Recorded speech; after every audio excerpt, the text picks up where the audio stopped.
Децата со посебни потреби да бидат вклучени во општеството, бараат родителите. Со отворањето на првиот центар за рехабилитација во Штип се очекува децата да бидат згрижени, но и да се работи со нив, со цел да може да извршуваат одредени задачи.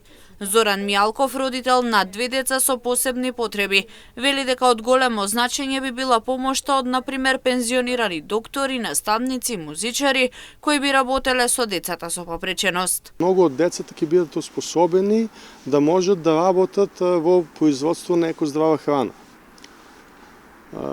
Тоа не е проект кој што ќе ни биде даден од швајцарски водители, тие го имаат развиено и тие го имаат низ Швајцарија, имат такви веки предпријатија кои што се општествено помогнати таму и се надеваме дека тука секој еден граѓанин би можел да се вклучи. Например, ги повикуваме, еве кога ќе почне центарот, ги повикуваме доколку сакаат, има пензионирани професори, музичари, така што еден музичар, например, кој што е пензиониран, многу убаво би било, например, доколку дојде еден ден во неделата, например, да свири на нашите деца. Има пензионирани наставници, например.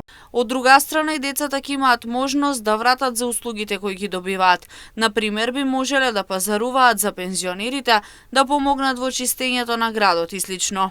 Ние планираме и нашите младенци да бидат оспособени пак да вратат на оваа категорија пензионери, така што, например, планираме да се направи со комбе, да можат наши деца да помагат со пазарување, например, од пазарот или било што, да се пазарува за овие стари луѓе да и се носи дома.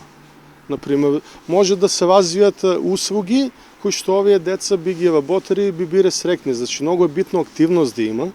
Многу е убаво што за овие деца, кога базенот ќе почне да функционира, ќе можат и на базен да одат, затворен базен, затоа што многу е битно. Првиот центар за рехабилитација во Штип би требало да биде отворен и во него да се згрижуваат децата со посебни потреби најмалку 4 часа дневно.